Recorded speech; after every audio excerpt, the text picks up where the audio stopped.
Pues muy buenos días a los presentes, a los que nos seguís online y vamos a continuar con este acercamiento a buscar claves, sobre todo de comprensión de lo que es e implica el libro de la vida, ¿no?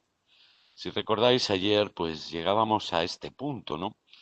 Donde estuvimos pues tratando un poco de entender el significado de la primera parte del libro, esos capítulos 1 al 10, de un carácter, podríamos decir, más autobiográfico, externo, donde Teresa, veíamos, trata de hacernos ver cómo se ha ido dando en ella todo un proceso de descubrimiento de su verdad y de la verdad de Dios, ¿no?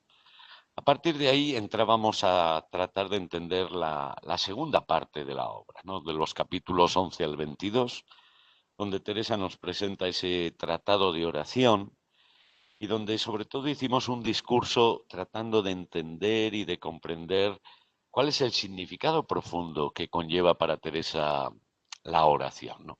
Y por eso analizábamos o tratábamos de desentrañar un poco el contenido, el significado de esa definición que nos ofrece ella en el capítulo 8 sobre la oración como trato de amistad, tratando muchas veces a solas con quien sabemos nos ama.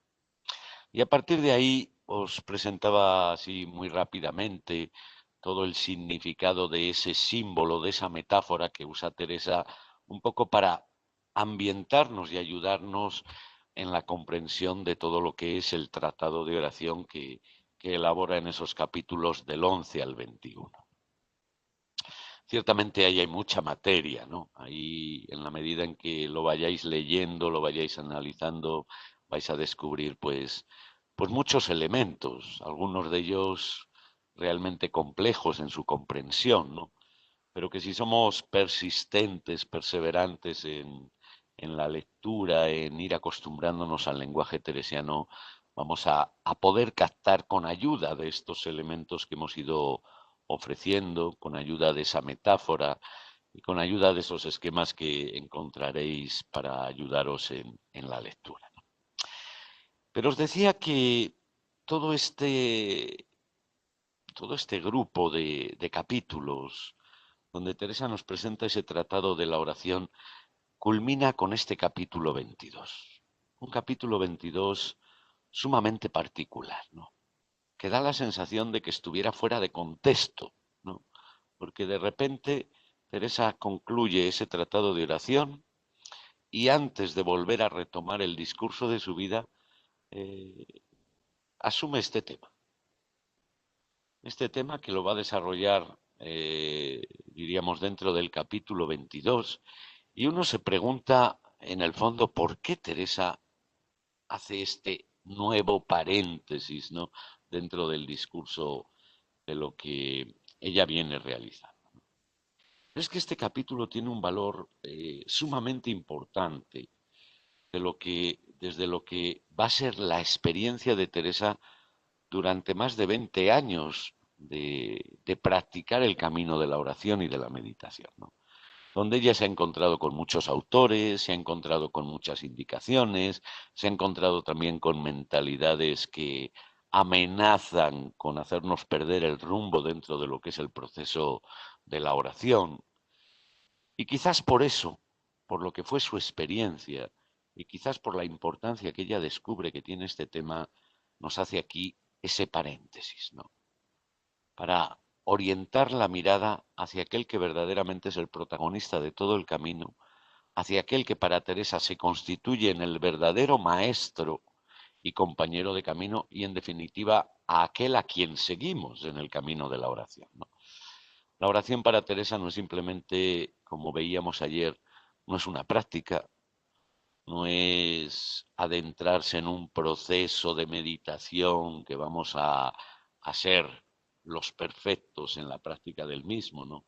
Sino que se trata más de una dimensión profundamente relacional. Y hablar de relación, lo decíamos ayer, significa que estén presentes los interlocutores de ese camino. Fijaos cómo empieza este capítulo 22, ¿no? Ella escribe: una cosa quiero decir, a mi parecer importante.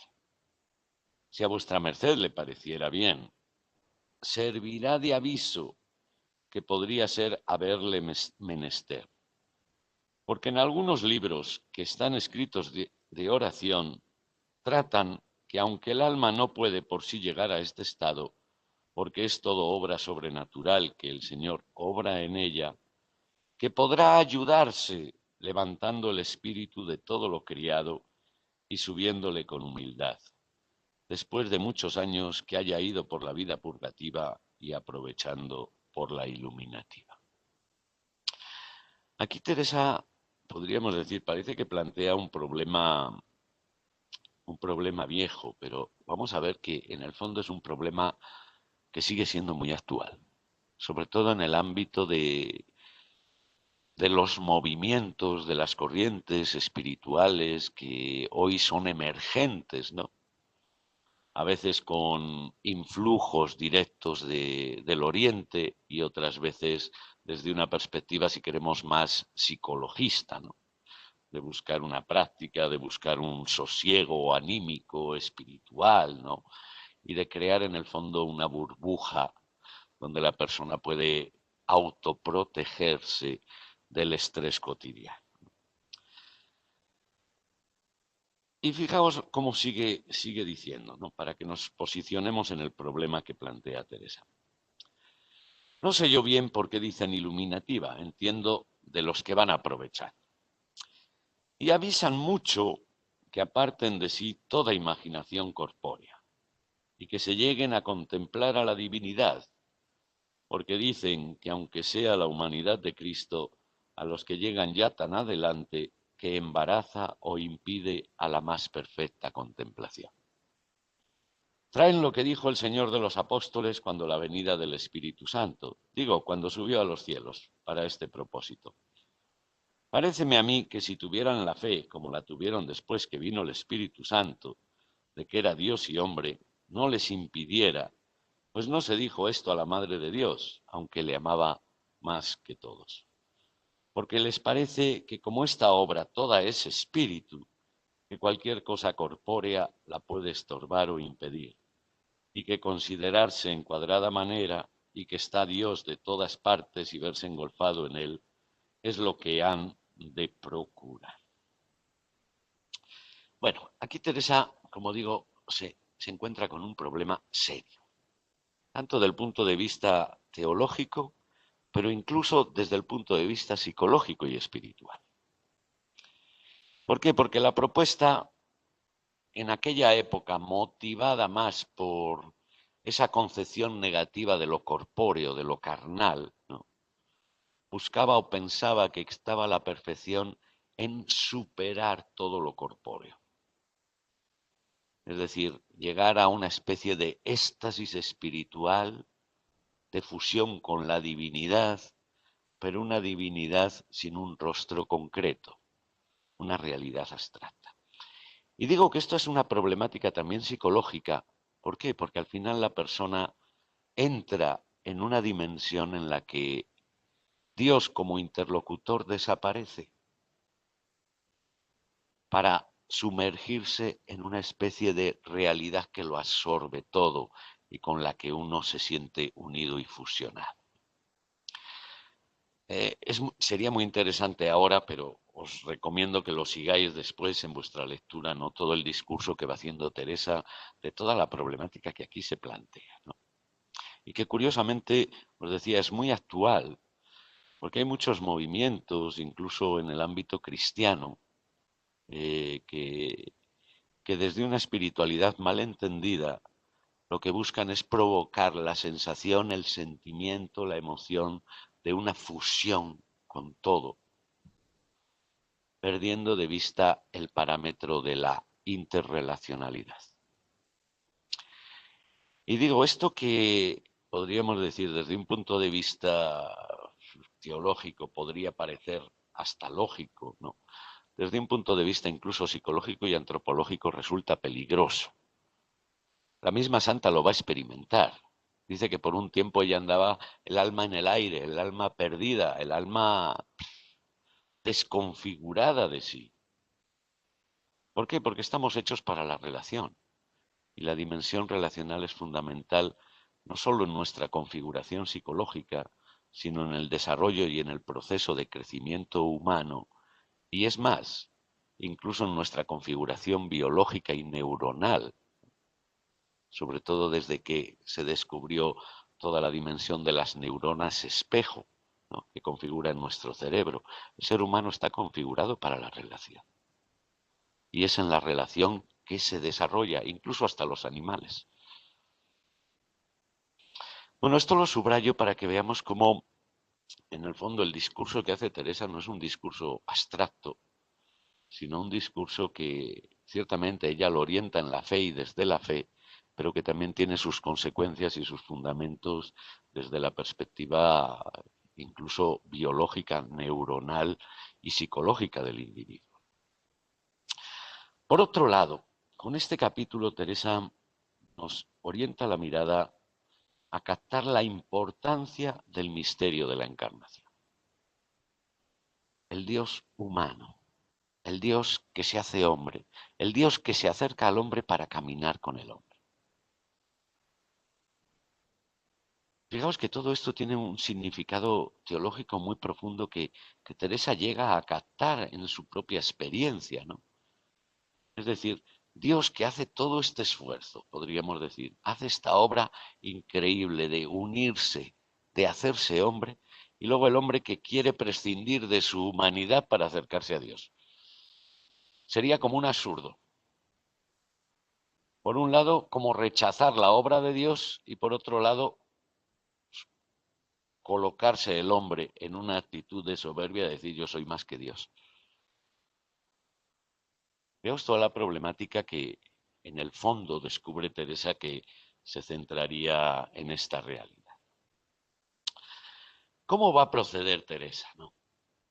Pues en el fondo ella sabe que es mujer y que en el ámbito de la teología y de la predicación no puede levantar la voz.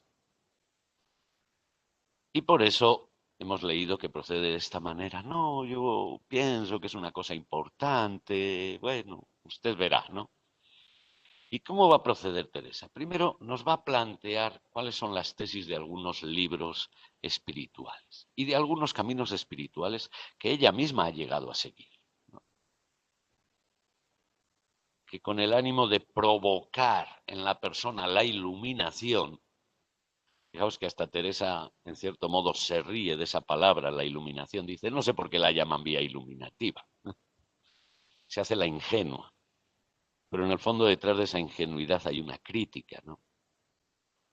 ¿Por qué? Porque hay una pretensión por parte del hombre de forzar un estado iluminativo, la iluminación. Algo que está también muy de moda en muchos grupos espirituales y de oración, ¿no? Así como que vamos a alcanzar la contemplación absoluta solo con crear un estatus mental, con provocar la sugestión anímica y emocional en el individuo, y con esto el individuo ya se cree que está en esa dinámica, en esa dimensión. Se confunde lo emocional con lo verdaderamente experiencial de fe. No quiero entrar en ejemplos de todo esto, pero creo que los conocéis y los habéis visto y percibido en muchos sitios, ¿no? No que no sea legítimo hacer uso de la emoción, del sentimiento, de la sugestión incluso, ¿no?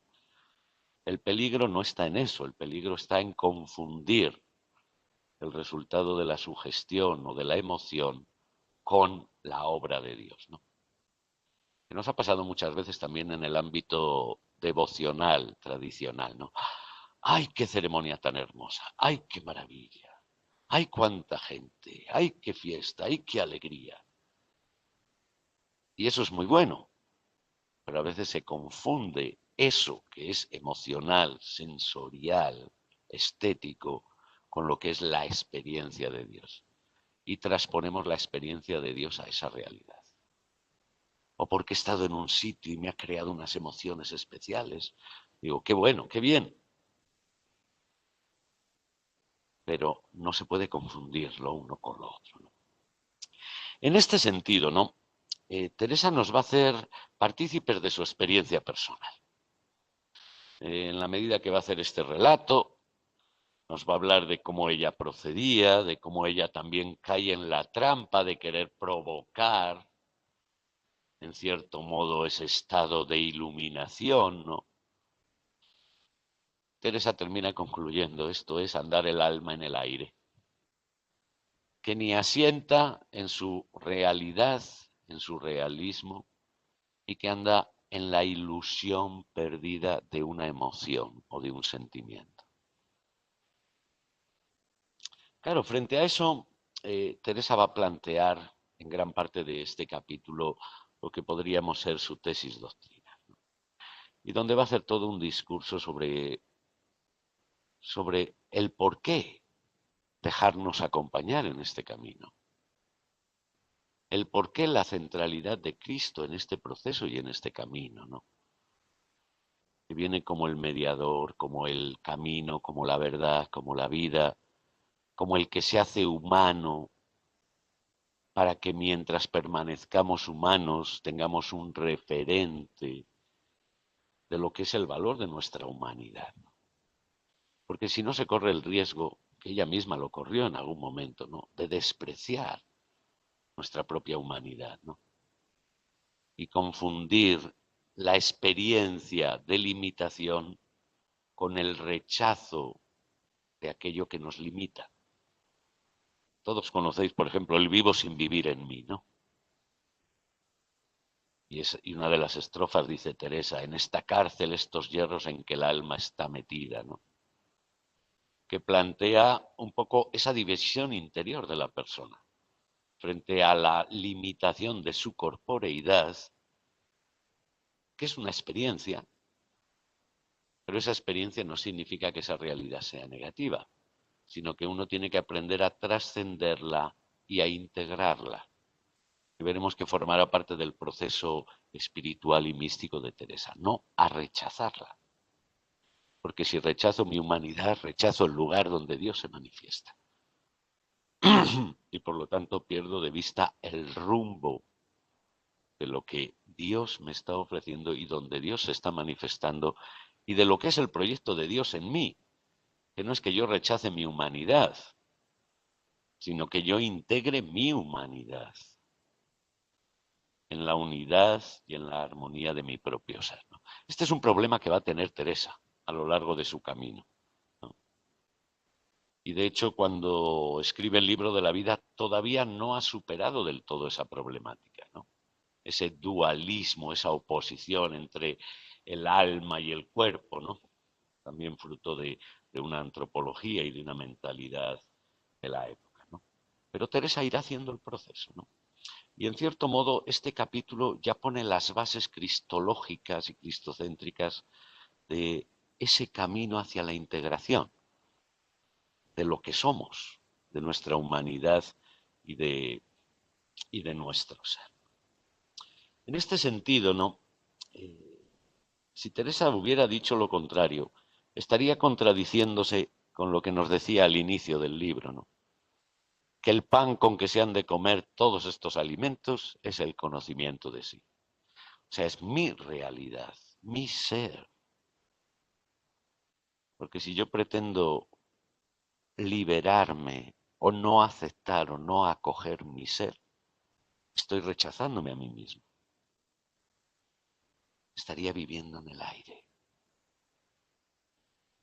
Bueno, esto nos daría para mucho, ¿no?, en la reflexión, pero ya no me voy a detener más, ¿no?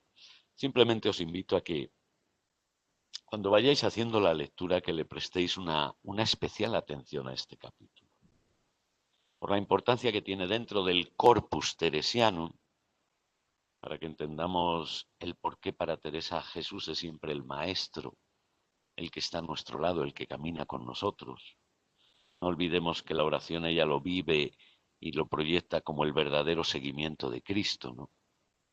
Y al mismo tiempo como una clave fundamental para entender esa posibilidad de una auténtica amistad. Porque si en un momento del camino el interlocutor de la amistad desaparece, ¿qué sentido tiene? Fijaros, ¿no? Todo tiene su lógica y su dinamismo interno necesario dentro de lo que es el proceso teresiano de comprensión de la oración, de comprensión de Cristo en la vida del creyente, del seguidor, ¿no? Y que esa humanidad de Cristo donde se manifiesta y se une su divinidad no es un elemento accidental,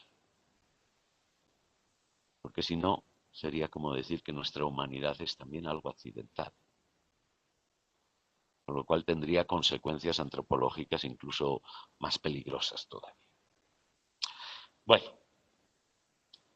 dicho esto, retomo un poco el esquema general, ¿no? Para, para que nos posicionemos en el camino que estamos haciendo, ¿no?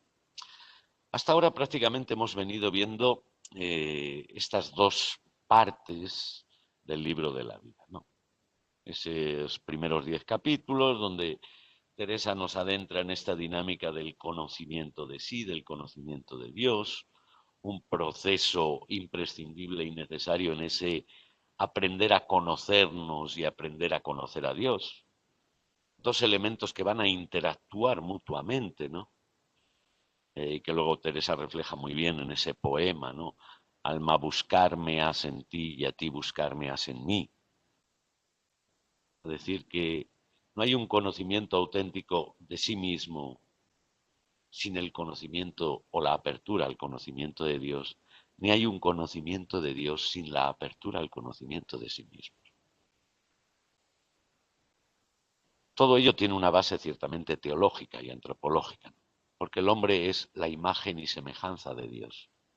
Por lo tanto, cada uno de nosotros es la imagen más auténtica que tenemos de Dios y donde más fácilmente y donde realmente podemos encontrarnos en ese descubrimiento. En un segundo momento hemos visto, Teresa nos presenta en qué consiste este camino de la amistad con Dios, qué fases, qué etapas, qué momentos se van a ir dando, cómo todo ello viene cualificado por el crecimiento del amor, y culminaba estos capítulos con ese capítulo 22 dedicado a la humanidad de Cristo.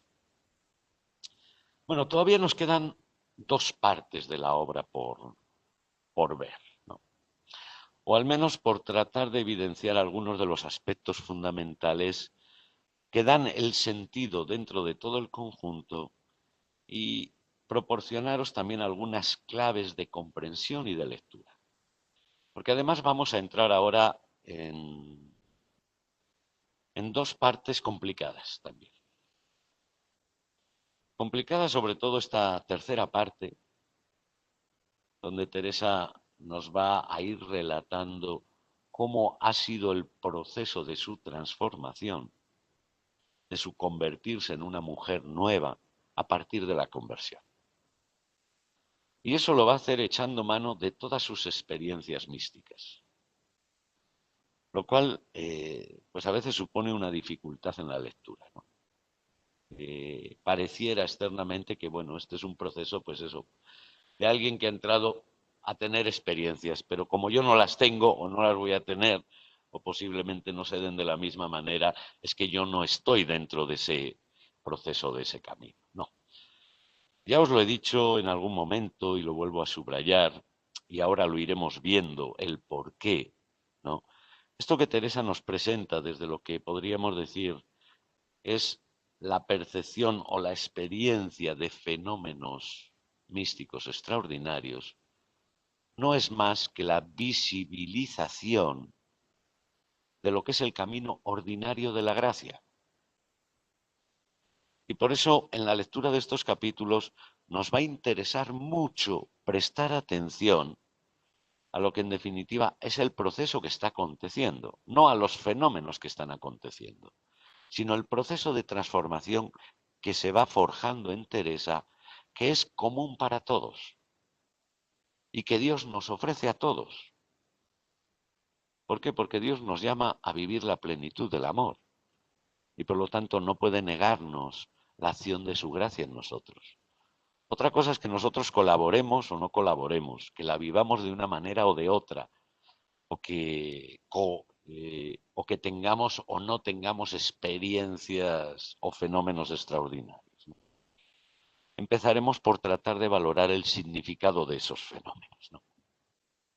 Y luego nos quedará también por ver o decir una palabra sobre la conclusión de todo esto, ¿no?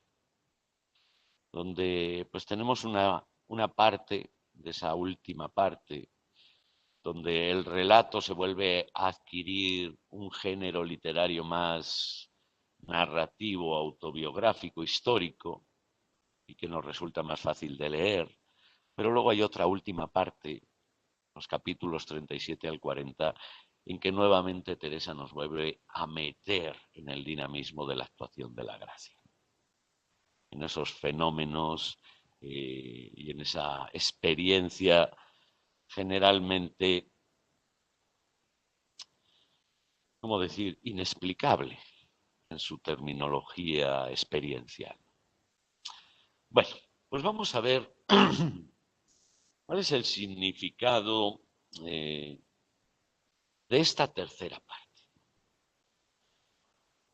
Una tercera parte que ya solo por el modo como tiene Teresa de iniciarla, nos coloca en una perspectiva diferente de lo que hemos leído hasta ahora. Vamos a leer ese inicio del capítulo 23, si os parece.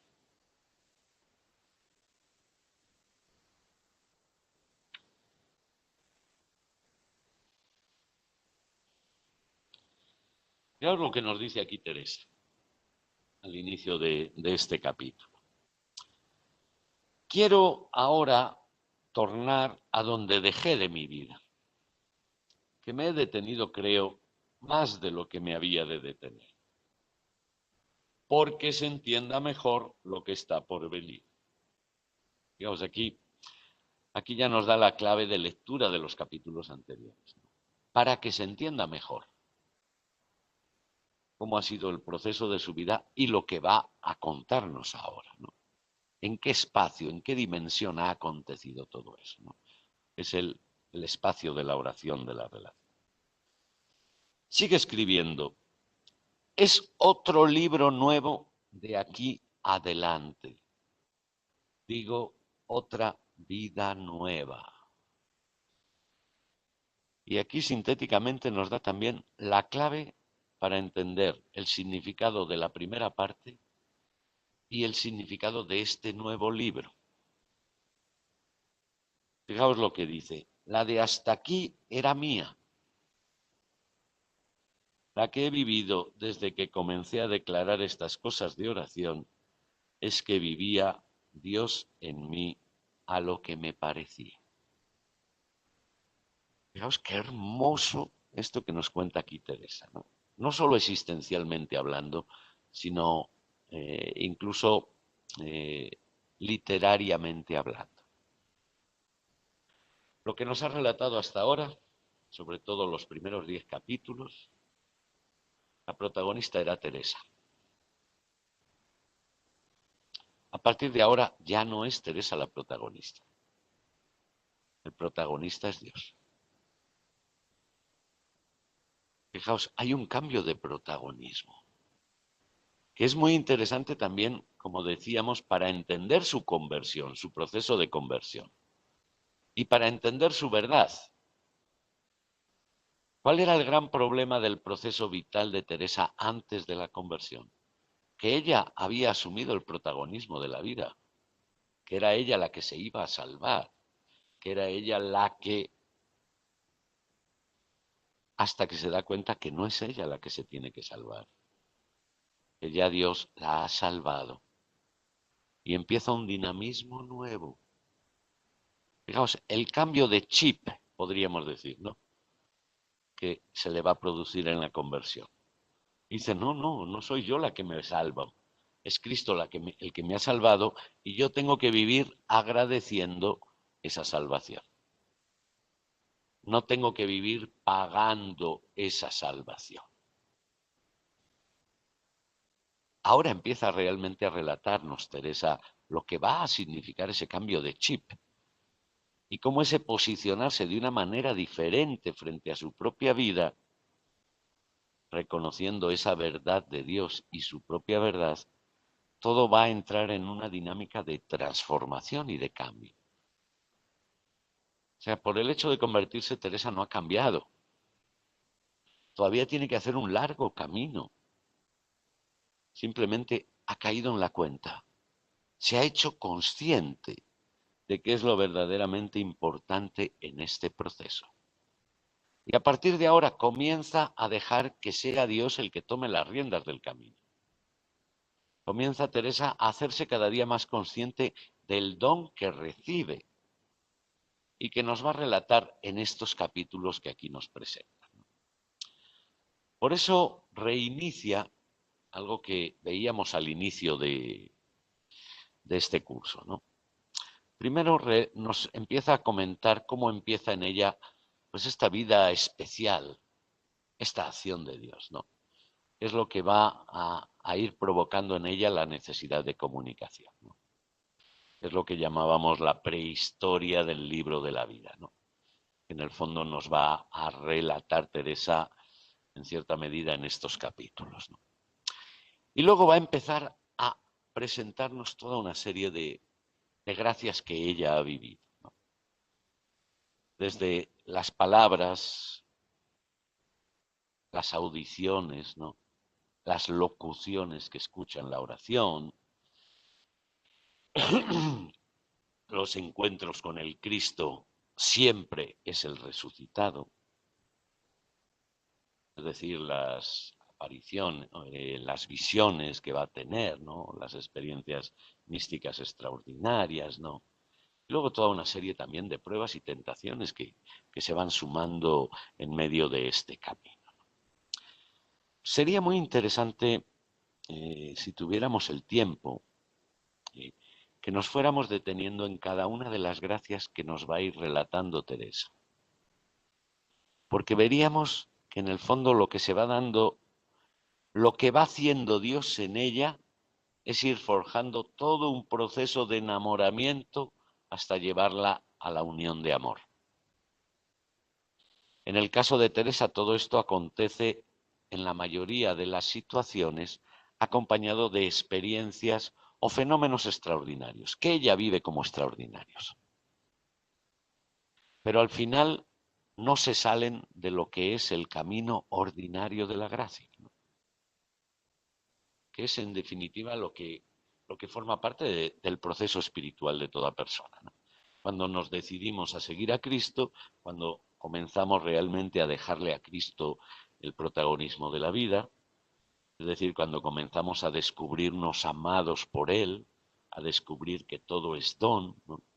Todo eso que va provocando en la persona, el descubrimiento del amor, el aprender a cobrarle amor. Y ese amor está llamado a ir creciendo a lo largo del proceso y del camino, ¿no? A través de la acción de la gracia, que puede actuar de una manera o de otra en nosotros, pero que lo importante no es cómo actúe, sino para qué actúa. Es decir, para enamorarnos, para inflamarnos de su amor y transformar nuestra vida. Veamos, en palabras sintéticas, eso es lo que le va a acontecer a Teresa a lo largo de estos capítulos. De hecho, hay una gracia muy especial que nos relata Teresa y que casi siempre suele pasar desapercibida en medio de todo esto.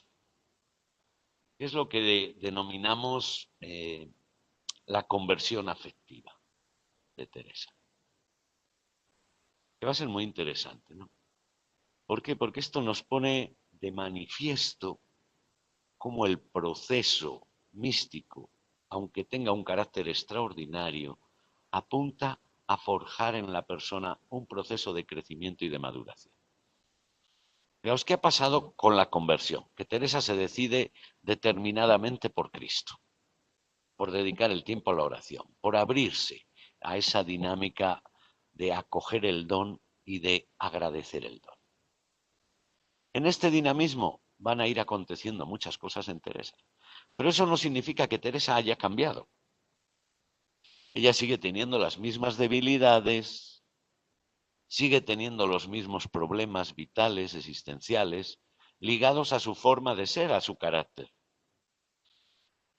Y un elemento que conocemos muy bien del carácter de Teresa es que es una mujer profundamente afectiva.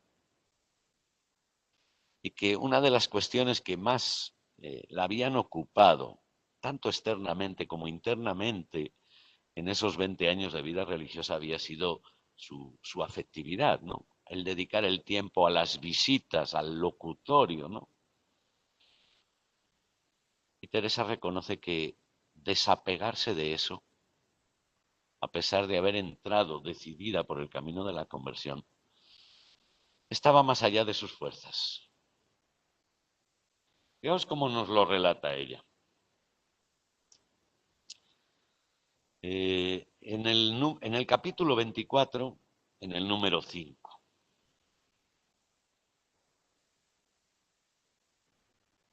Este padre me comenzó a poner en más perfección. Decíame que para del todo contentar a Dios no había de dejar nada por hacer, también con harta maña y blandura, porque no estaba aún mi alma nada fuerte, sino muy tierna, en especial en dejar algunas amistades que tenía. Fijaos, ¿no? Cómo se observa Teresa a sí misma en esa época, ¿no? O sea, yo quería cambiar, yo me sentía muy débil y sobre todo liberarme de esos apegos afectivos, de esas amistades, era superior a mis fuerzas. Aunque no ofendía a Dios con ellas, era mucha afición y parecíame a mí era ingratitud dejarlas. Fijaos, cómo uno se autoconvence a sí mismo, ¿no? De la bondad de sus cosas, ¿no? Y así le decía que pues no ofendía a Dios, que por qué había de ser desagradecida. Él me dijo que lo encomendase a Dios unos días y rezase el himno del Beni Creator, porque me diese luz de cuál era lo mejor. Habiendo estado un día mucho en oración y suplicando al Señor me ayudase a contentarle en todo, comencé el himno y estándole diciendo, vínome un arrebatamiento tan subido que casi me sacó de mí, cosa que yo no pude dudar porque fue muy conocido. Fue la primera vez que el Señor me hizo esta merced de arrobamientos. Entendí estas palabras. Ya no quiero que tengas conversación con hombres, sino con ángeles. A mí me hizo mucho espanto, porque el movimiento del ánima fue tan grande y muy en el espíritu se me dijeron estas palabras, y así me hizo temor. Aunque por otra parte gran consuelo, que en quitándoseme el temor que a mi parecer causó la novedad, me quedó. Ello se ha cumplido bien, que nunca más yo he podido asentar en amistad, ni tener consolación ni amor particular, sino a personas que entienden, le tienen a Dios y le procuran servir.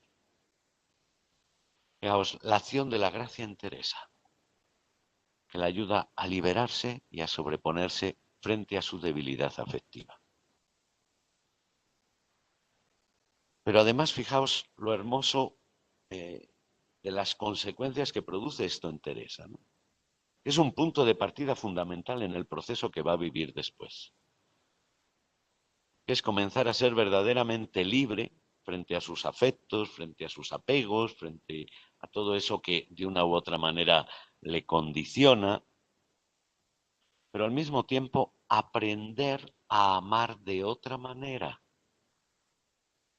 Es decir, no aprender a amar a los otros en virtud de mis afectos personales, sino aprender a amar a los otros en Dios y desde Dios. No se le dice que deje de amar, sino que deje de dejarse condicionar por esas amistades. De hecho, este va a ser uno de los valores del desasimiento teresiano, yo diría, más importantes y más difíciles, ¿no? Porque no siempre es fácil de entender o de comprender la dimensión que se esconde detrás de todo esto, ¿no? Bueno, a partir de ahí, ¿qué es lo que le va a acontecer a Teresa? A través de arrobamientos, visiones, transverberaciones, etcétera, etcétera, etcétera, que se le va a ir ensanchando cada vez más el corazón. En el momento en que deja de intentar ser ella la protagonista de sus afectos y dejar que su amor surja en Dios y desde Dios, su capacidad de amar se va a ensanchar. Ella lo va a experimentar pues a través de tantos fenómenos que aquí nos va a relatar, pero que en el fondo es la tarea de ese amor de Dios que ha sido derramado en nuestros corazones para que nuestro corazón también se ensanche en la dinámica del amor de Dios, ¿no? Para mí es muy importante esto, porque esto nos da la clave para entender el verdadero dinamismo de la vida mística, sobre todo cuando aparecen fenómenos extraordinarios, ¿no? Que nos parece que lo extraordinario es el fenómeno, y no, porque como vamos a decir a continuación, el fenómeno puede ser causa, origen de muchas realidades o producirse por muchos elementos diferentes, ¿no? Y por eso hay un tema que me parece sumamente fundamental. Más que ponernos ahora a leer o a desentrañar todos estos capítulos, os quiero dar unas pautas para leer estos capítulos. Las pautas son cómo leer las gracias místicas de Teresa, sobre todo lo que aparece como fenómeno extraordinario, ¿no? Esto es muy importante por muchos motivos. En Teresa, porque Teresa pues, nos relata muchísimos fenómenos sufridos y vividos, ¿no? Y corremos el riesgo de pensar que, bueno, Teresa es extraordinaria, es fuera de órbita, es una mujer, bueno, sin igual, y corremos el riesgo, como tradicionalmente ha venido pasando, de reducir la mística a lo menos importante que son los fenómenos. O sea, por la influencia posiblemente de una espiritualidad barroca o de una mentalidad barroca, ¿no?